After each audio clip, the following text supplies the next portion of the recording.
Hi, Dr. Allison JK, really happy to be here with you. I just was halfway through the previous video and a helicopter decided to come overhead. And so here I am starting again.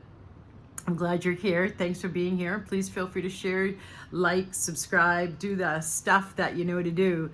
And so I am aware of a level of seriousness that is beyond what's obvious on the planet right now. And where we're at in humanity's evolutionary leap 2012 to 2032, we're kind of in a little bit of a tighter turn around the corner.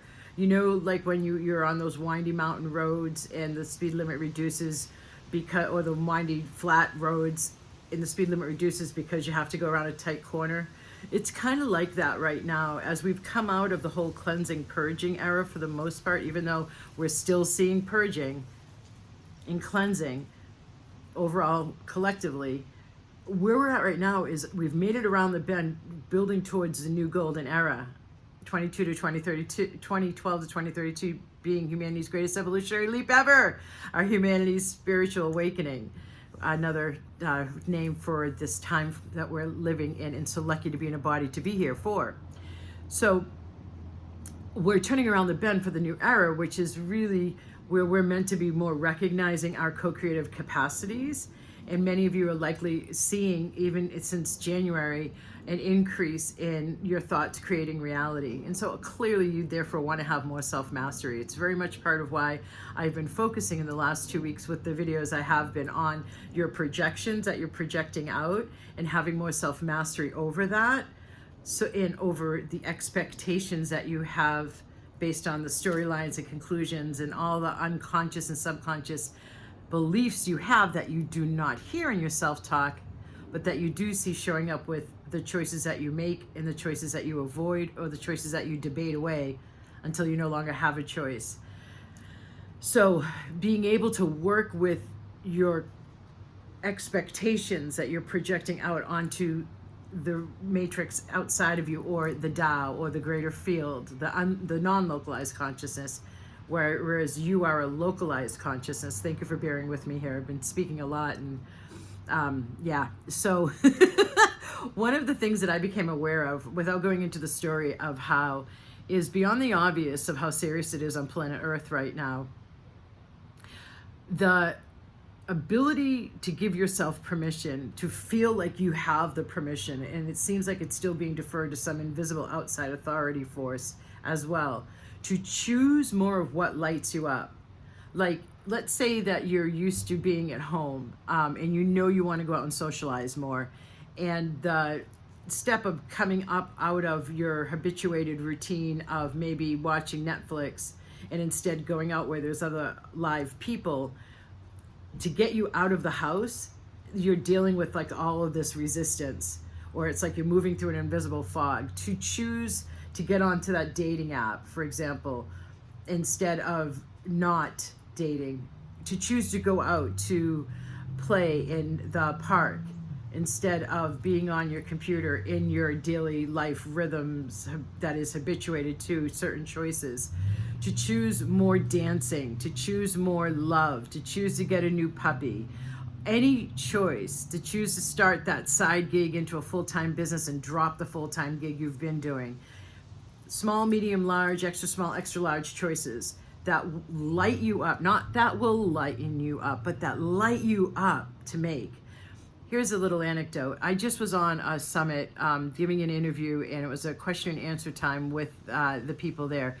And I gave the interview on Monday, and it was more the question and answer time today. And one of the women was really excited because she just had been on 5 different podcasts, which was new to her, being on podcasts, speaking on podcasts. And she was very, very, very excited and elated that she had just done that. And then she heard doubt come in after that. And I said, of course you felt doubt. You just rose. And a natural reaction of the ego mind is to now doubt and question yourself because you just went higher.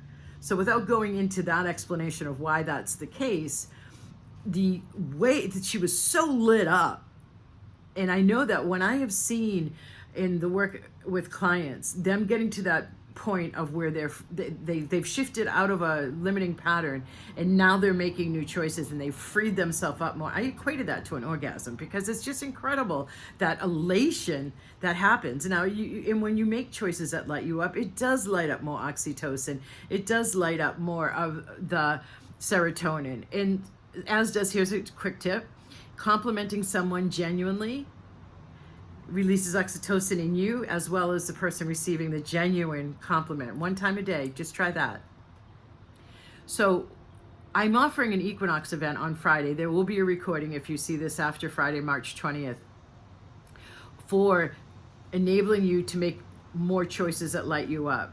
And I'm not just talking about the invisible resistance to change, and that is inherent to the ego mind. I'm also talking about that level of permission, but I'm also talking about the expectation of, if I make this choice that lights me up, it will be like fill in the blank.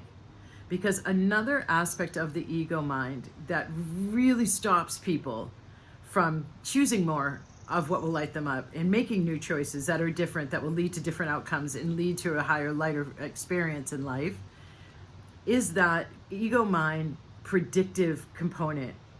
It is natural because the ego mind's here to help us navigate the physical plane amidst all this metaphysical data to keep us safe in the jungle, lions and tigers and bears. Oh my, do I fight or go into flight? So it doesn't do well in the unknown or facing the new. The ego mind doesn't, yeah? So one of the things when it doesn't understand the new, like you making this new choice that's different, is it goes into a predictive component to try and predict, to see, is there danger here? What is this going to be like? In those predictions, the whole way the mind functions, or the ego mind as we refer to it in Buddhist meditation, is based on what it has already experienced. It cannot accurately predict what the result or outcome of making that choice will be. That's when you got to go to other tools in your system, like your heart, like your spirit, like your higher self, like your intuition. And then there's also that element of looking at those conclusions that are based on what you already know, very obviously. Like, well, the last time I chose to go out dancing, nothing really great happened, so why should I make the effort to go again, right? So I'm not just talking to you procrastinators, and I'm not just talking to you people who are avoiding new choices. I'm talking to all of you who want to be experiencing life at a lighter, higher level of living than you already are. And to really start to observe, and all of the clearings and activations I do help you speed up the effects and results of meditation. That detachment from the thoughts, so you're no longer having to listen to your thoughts, but that also elevated to the capital O observer of your thoughts. And then there's the whole redirecting and retraining, working with the neuroplasticity of your mind. That the vibration upgrade system, which I created after the 10 years I lived in Asia, being both a yoga teacher and meditator for decades, as well as an energy medicine practitioner over there, exploring how does energy really run, what parts of our consciousness are involved in how our energy flows, and then learning about our subtle energy system. So it all creates the vibrations we emanate out that the universe hears. So one area where you do have control is that. And so working more with your projections, where you can do the work yourself. You know, it's up to me to clear out the back of the house consciousness that you don't know you have. Yeah, but where you can exercise your own self and apply it yourself is in the increased observation. Is this expectation that I am defining and predicting what, if I make this choice, will be the result? Does it have a whiff, a sniff of the familiar? Because it's most likely going to. And is it based on a yucky past experience? So really upping your game with the expectations of how you are in life and how life treats you, so that you can have a different outcome, is really helpful right now. And so if you want to come to tomorrow's equinox live event, I also have a special offer with that, which I have not ever offered before, and it's super fun. So I'll put the link below. You can check that out. And Let's go. Namaste. Thanks for being here. Bye.